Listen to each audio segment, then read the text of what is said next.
Okay, hi everybody. I am, if you haven't figured it out already, out with COVID. I'll be back on Monday. Yeah, I feel fine, but tested positive, so here I am. Today we're gonna go through the problems from the quiz. I heard some feedback from some of you that you were felt underprepared for the quiz. I feel like you had enough information to do that, but that's why we do quizzes, is to figure out where we're at. So I'm gonna go through those problems with the thought that hopefully that's helpful for your understanding. So watch that, do those problems, just kind of experience those from me. Um, we're going to do a little intro to sum and difference formulas, which are just sort of a minor part of this unit. It's just sort of a little, little trick you can do. It's not going to show up a whole ton, but I need to just show you that they exist and how they kind of work. So we'll do that. There's a CYU that will get passed out at the end of the hour. I don't have any promises about how long this video is going to be. It transparently could be a little bit long, but I hope you hang in there and watch the whole thing because I hope that it will kind of clear up the misconceptions and misunderstandings that some of you might have right now. Um, so yeah, let's do it. Um, don't get too hung up on the instructions here. It says solve the equations analytically. The unit is called analytic trig. Analytic really just means do the algebra. And so that means we're solving with paper and pencil. We're not using the calculator to find intersections or any of that. We're just doing, normal algebra moves. So like, add 3 to both sides. That's a analytic move is what they call it in this chapter. I don't know that I necessarily love that word, but we're going to stick with it. What I would say about these problems is that like most of this stuff is not inherently new to you. The trig is new, but the algebra really isn't. So don't get so stuck on these like little things that we usually do to get x by itself, right? Like the add 3 divide both sides by -1 is not new, but this part is, right? So here's the thing. The first step when I'm doing these problems is I need to get to a line that looks like this, where I have the trig ratio on its own. Maybe there's some stuff in the parentheses that like of with the angle or whatever, but generally like that's the extent of how we need to start. At this point, we need to think in our head, where on the unit circle is the secant 1? Because that's the move we have to do to proceed. So for all of these problems, it's fine if you have to go and draw your unit circle and kind of think to yourself like, okay, well, where on the unit circle am I looking? Secant is 1 over cosine. And so if I'm thinking about cosine, I'm thinking about x values. So if 1 over cosine is equal to 1, I need to find the places where cosine of x is 1 because 1 divided by 1 is 1, and so that's the only place. So the places on the unit circle where the cosine is 1 are the kind of right side spots. This is 0 or 2 pi, right? So we're thinking, okay, this x plus 5 pi over 4 needs to be 0 or it needs to be 2 pi. Well, I suppose it could also potentially be 4 pi because we had talked about how that was something we could do where we could go around the unit circle another time and see that that's like another 2 pi past 2 pi. So let's just do the algebra here because the next move is to get rid of the 5 pi over 4. So I'm going to subtract the 5 pi over 4 and I'm going to rewrite that over here. I get x equals, well, 0 minus 5 pi over 4 is just 5 pi over 4, negative 5 pi over 4, excuse me. Um, 2 pi minus 5 pi over 4. Remember that 2 pi is 8 pi over 4. So if I'm subtracting 5 pi over 4, that's going to give me 3 pi over 4. And then 4 pi over 4 is 16 pi over 4. 16 pi over 4 minus 5 pi over 4 is just 11 pi over 4.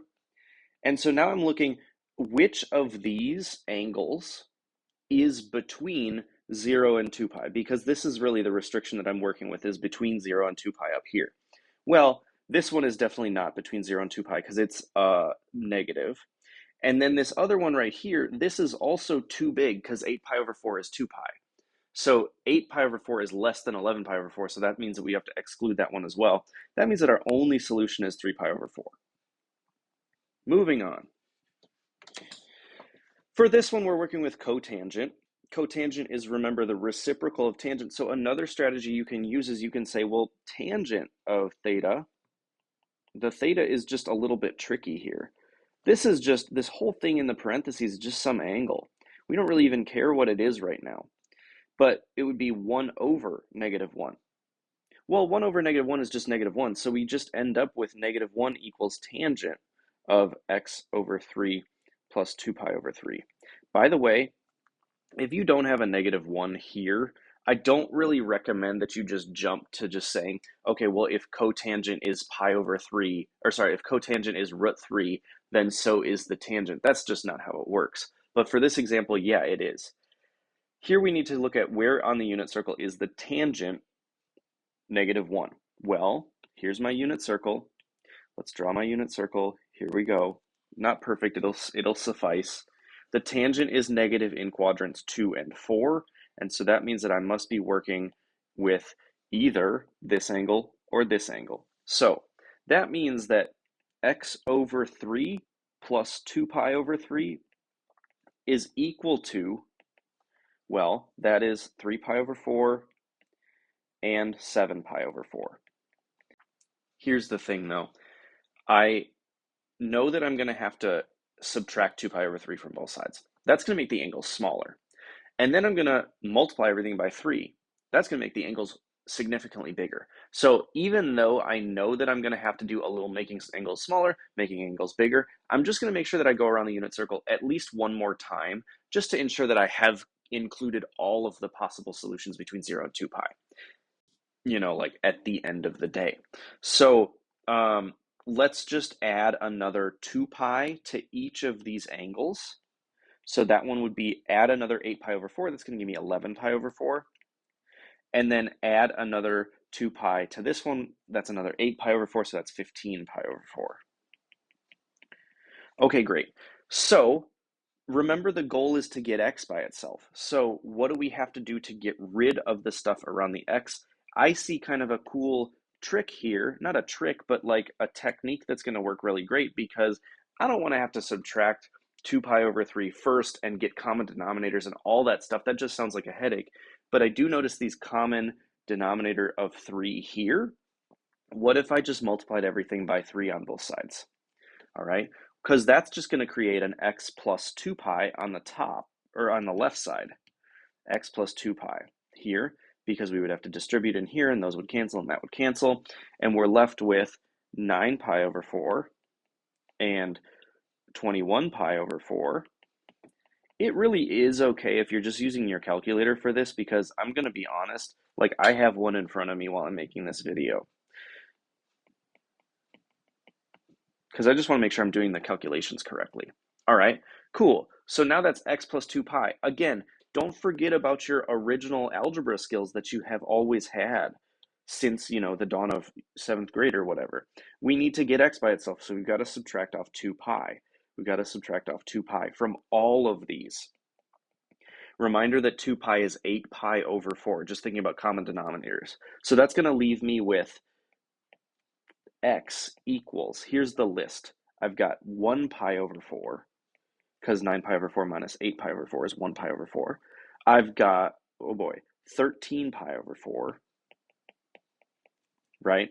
I've got 25 pi over 4, and I've got 37 pi over 4. Because I'm just subtracting off 8 pi over 4, so I'm just reducing the numerators by 8. Well, the only one that is between 0 and 2 pi is just pi over 4. 8 pi over 4 is 2 pi, so these are all way too big to fit in there. That was sort of unpredictable as a solution, but it kind of makes sense that once I multiply everything by 3, that first rotation is the only thing that could possibly be in the spot. So that's our answer. For the next one requires some factoring skills. And I'm not talking about factoring using box method, trying to find a times c and multiplying b, and trying to figure out what all those numbers are. I'm saying there is a common sine of x in both sides. So I'm going to factor out a sine of x in both terms, and I have to write out the rest of it, 3 minus √3 tangent x. on this side. This is all equal to 0, and that means that I can split it into two pieces. Notice that if you're stuck on what I just did, that if I distributed the sine of x back into each term, I would return back to my original problem. So that's what I mean by factoring. Factoring means undistributing. Okay, so sine of x is equal to 0 is the first equation I have to solve, because this thing, if that thing is 0, the whole expression is equal to 0. And then secondly, I have to solve 3 minus root 3 tangent x equals to 0. Okay, sine of x is equal to 0 is true at x equals 0 and pi. The instructions say not to include 2 pi. So if you look at this, we see that there's no or equals to symbol there. So that means that I don't have to include 2 pi in my solution set. So that's why I'm not going to do that. I'm just going to erase my little comma here. So I've got 0 and pi so far. Then I got to slide over here and just treat this as its own new equation. What if I just added root 3 tangent x to both sides? Okay, I get 3 equals root 3 tangent x. Well, I got to divide both sides by root 3. And now all of a sudden I got to see, oh, I need to rationalize this side. So I'm going to end up with 3 root 3 over 3, but the 3's cancel. So I get tangent of x. And on this side, I get root 3. Where on the unit circle is the tangent equal to root 3? I got to think about my unit circle. This is why we've been doing this whole week. This is why we're practicing the skill of figuring out the unit circle. My unit circle is never perfect when I draw it like this, but that's all right. The spots on the unit circle where the tangent is root 3 are here and here. So that's pi over 3 and 4 pi over 3. So x is equal to pi over 3, 4 pi over 3. By the way, we also have these. So there are actually 4 solutions to this equation. I'm going to zoom out so you can see all of the solutions for this page. Pause the video if you need to. Process, you can always replay the video if you need to. For the next page, similar vibe here, except we need to use a Pythagorean identity to get sine to be a cosine, because I can't really do anything with sine and cosine in the same equation. And I also see that the cosine is not a cosine squared. So the cosine not being cosine squared, and I have a sine squared, that indicates to me I need to use Pythagorean identities to get sine squared to be cosine squared. We know from previous lessons that we can rewrite sine squared x plus cosine squared x equals 1. I have a sine squared, and so I need to make it into a cosine squared. So I'm going to subtract my cosine squared x from my Pythagorean identity. I get sine squared x equals 1 minus cosine squared x. Well, great. That's what I'm going to replace instead of writing sine squared x here. So I'm going to write 1 minus cosine squared x minus 2 equals 2 cosine x. So then I need to move everything over, combine like terms, start looking at it from the perspective of what does this quadratic do for me? So I'm going to zoom in and just focus on this equation. 1 minus 2 is negative 1. So this is the equation I'm working with on the left, or that's the expression I'm working with on the right side. On the left side, it's still 2 cosine x. Let's move everything over to the left side, because then everything's going to be positive. I'm going to rewrite this as cosine squared x plus 2 cosine x plus 1 equals 0.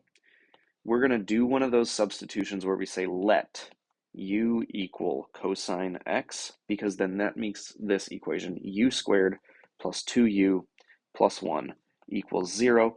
And we know that this is a perfect square, and it's going to factor as u plus 1 quantity squared. If you don't believe me, I got to have you go find a video about factoring quadratics, because I need you to learn that material.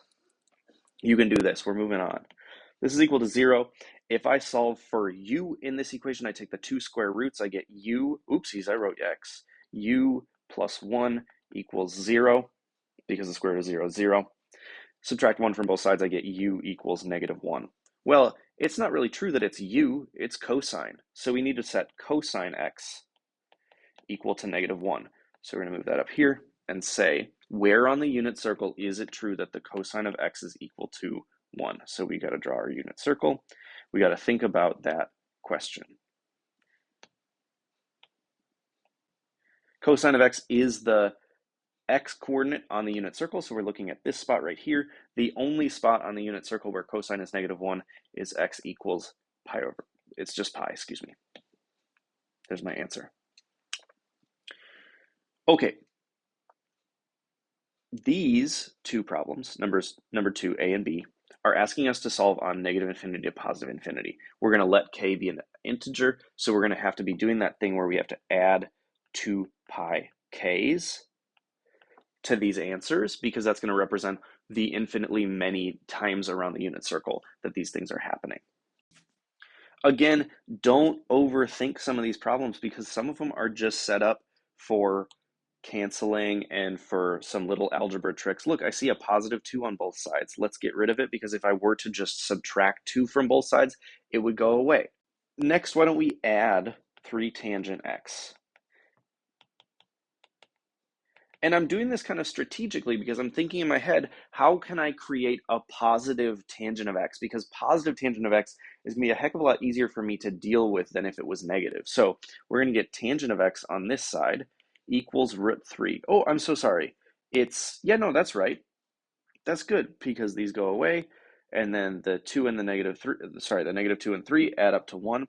Where on the unit circle is the tangent √3? Well, I think we've already had this conversation today, right? It's pi over 3 and 4 pi over 3. I'm so sorry, I forgot my circle.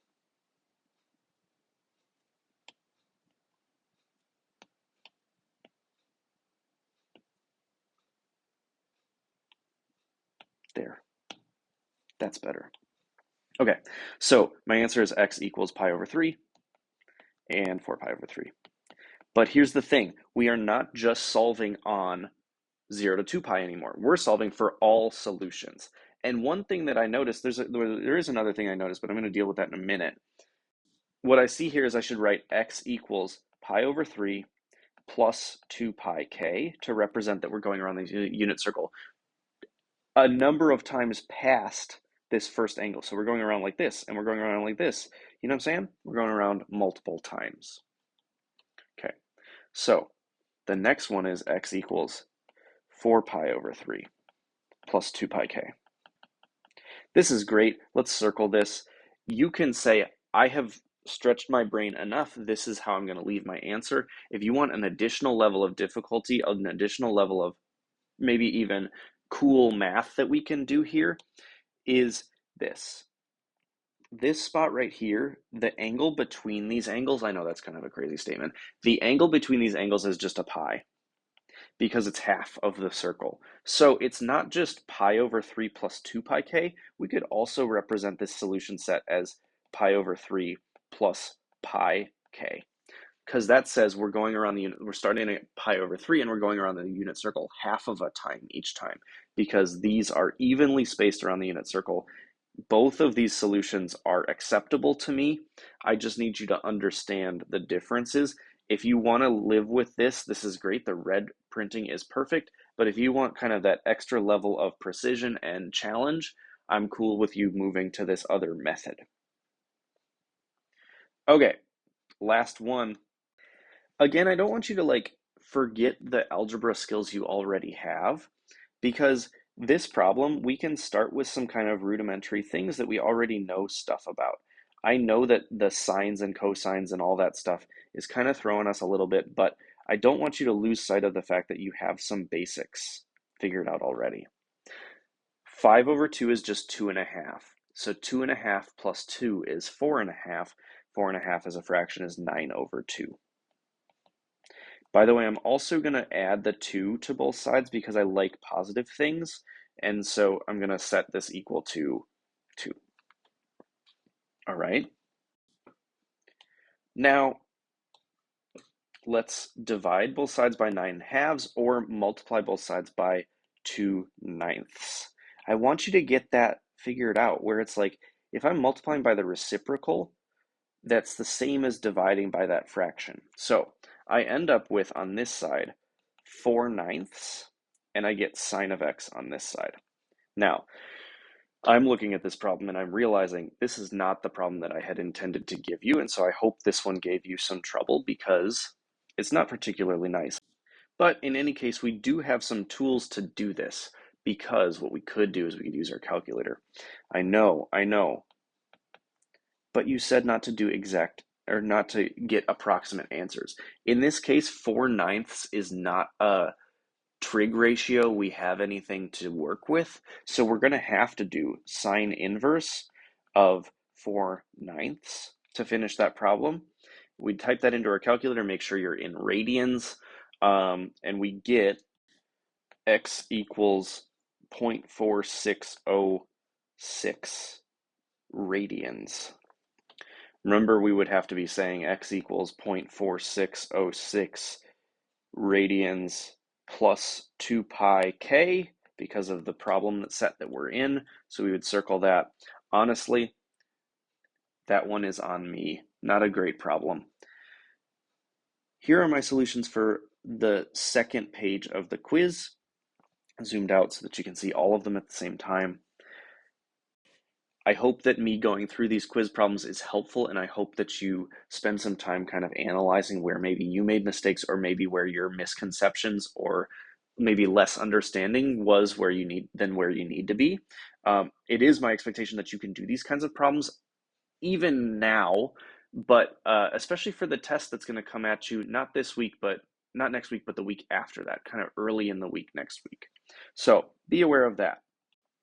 I will formally announce that test to you on Monday so that you know when it's coming at you. This is the really quick intro to sum and difference formulas that I wanted to give you today. Again, this is not the most critical thing of the unit, but I want to show you these because they require a little bit more additional thinking and a little bit of creativity. So we're going to roll with it. I think you should take your notes and you should write this in here, and you should put these 6 formulas in your notes, because you're going to see them a little bit, today mostly, but they're going to allow us to do just a couple of little things. So pause the video, write these down, come back when you're ready. I'm going to talk about this problem on the bottom. Okay, so the point of this is that instead of just being limited to our unit circle special angles, we can also do a few other ones. One of the ones that we can do is pi over 12, because pi over 12 is a difference of pi over 4 and pi over 6. So we can explore that in a second. The proof that I have to share with you about that is that pi over 12 is equal to pi over 4 minus pi over 6. And the way I'm going to get there is by doing a common denominator. So I get 3 pi over 12 minus 2 pi over 12. And that gives me 1 pi over 12. So sine of pi over 12 is the same as sine of pi over 4 minus pi over 6. And so the point of this is to say, okay, I can take a formula like this one then and plug in the alpha and the beta for the angles that I have right here. So anytime I see an alpha, I'm going to write pi over 4. Anytime I see a beta, I'm going to write pi over 6. So I'll rewrite. I've got, instead of sine of pi over 12, I can write sine of pi over 4 times cosine of pi over 6, and then minus cosine of pi over 4 times sine. I do not like the colors that I've chosen to write this with, but that's all right.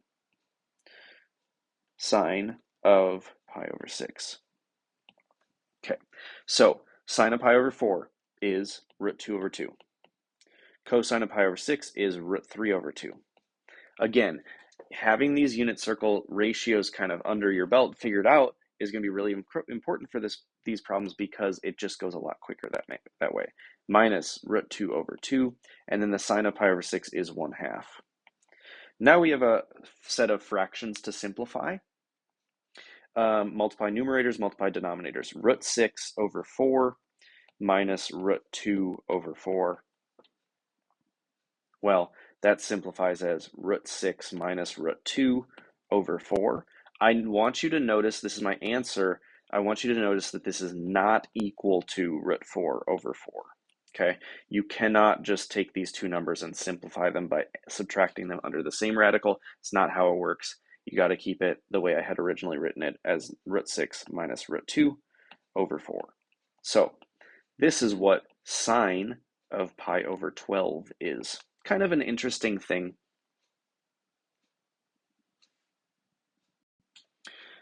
Again, you can do all of this with these other angles, and you'll notice that I started to use some degree measures because our intuition about degree measures is sometimes a little bit easier to work with. So we'll roll with that for today. You'll see that on the CYU for today as well.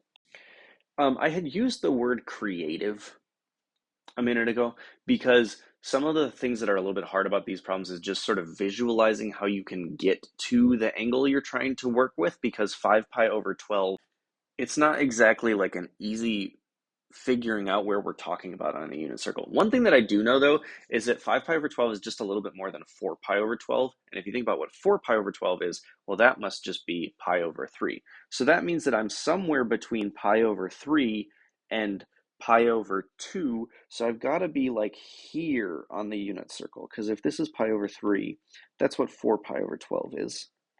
And this is pi over 2, which is what be 6 pi over 12. And so this angle right here in the middle of these, halfway in between those, is the one I must be working with. So the question is, how do I get there? Well, let's think. I need to get a 5 pi over 12. So my instinct is maybe it's a relationship between a pi over 6 and a pi over 4.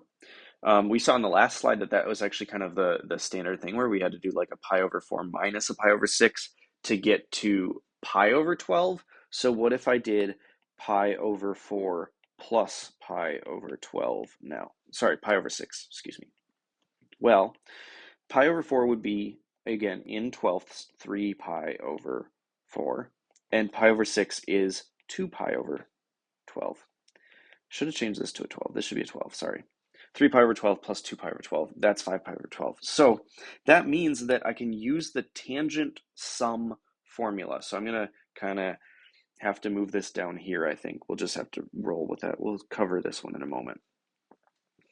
Tangent of pi over 4 plus pi over 6, because that's what 5 pi over 12 is. You're going to find that, like, really, the ones that you're going to have to be able to add to are usually pi over 12s, because that's the only way we can add something interesting. And so you can kind of expect these to be adding a pi over 4 and a pi over 6, or a pi over 4 and a pi over 3, or something like that. The formula from earlier was tangent of alpha plus beta is equal to tangent of alpha plus tangent of beta over 1 minus tangent alpha tangent beta. So kind of a heavy formula there. We'll deal with it. We're going to make the alphas the pi over 4s and the betas the pi over 6s. Okay. Let's rewrite. Tangent of pi over 4 plus tangent of pi over 6 over 1 minus tangent of pi over 4 tangent of pi over 6. So I got to know what the tangent of pi over 4 is. That is 1. Here 2. And then tangent of pi over 6 is root 3 over 3. So let's rewrite. I've got 1 plus root 3 over 3 over 1 minus 1 times root 3 over 3. Okay, got to do a little simplifying here, I know. 1 is 3 over 3, so we'll rewrite this as 3 plus root 3 over 3. That's the numerator. And then the denominator is, well, 1 minus root 3 over 3. So we'll write 3 minus root 3 over 3. So that's where the denominator is coming from. Okay. Multiplied by the reciprocal of the denominator, I'm going to get 3's are going to cancel. So I end up with 3 plus root 3 over 3 minus root 3. This is not a very nice problem. The tangent one in particular is a really kind of difficult formula to work with, because if we're really being mathematically like convention following, we would need to multiply by something to rationalize the denominator. We're going to use the conjugate of the denominator.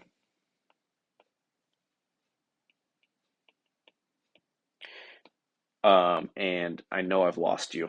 So we would have to FOIL the numerator, FOIL the denominators, and basically simplify this whole thing. I'm not going to bore you with the details because I'm okay saying this is the quick answer here, because I don't really think I need you to know all this stuff. I feel like I need you to understand that these formulas exist and that you could throw some numbers in them. Okay, so that's what I would do there. Let's circle that. Let's go take a look at this one, just for the sake of argument. No, we already did a sine, didn't we? We should do the cosine one. Let's go back over here. Cosine of 105. I'm just going to rewrite it over here. 105, oh look, we're in degrees. I'm feeling like this might actually be kind of nice, because I feel like 105 we know as cosine of 45 plus 60, right, in degrees. Well, cosine of 45 plus 60 is the same as cosine of pi over 4 plus pi over 3.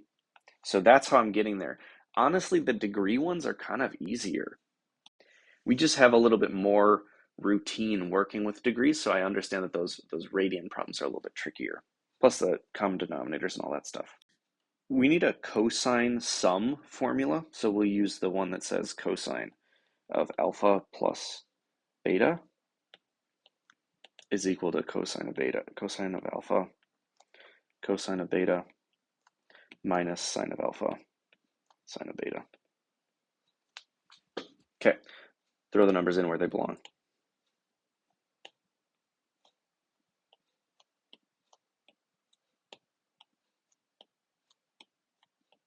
Okay, I get cosine of pi over 4, cosine of pi over 3, minus sine of pi over 4, sine of pi over 3. All right. Cosine of pi over 4 is root 2 over 2. Cosine of pi over 3 is 1/2. Minus sine of pi over 3, which is root 2 over 2. Sine of pi over 3 is root 3 over 2. Okay, this problem is probably going to look pretty similar to the first one we did. I get root 2 over 4 minus root 6 over 4. Common denominator, I can just add the two numerators, root 2 minus root 6 over 4. There's my answer. Leave it like that. Don't try to simplify any further. There is a CYU for you to try. I didn't do these other two. That's all right. I don't feel like I need to. There's a CYU for you to try. I hope that you'll spend some time on it over the weekend. I'll see you back to school on Monday. Have a good weekend.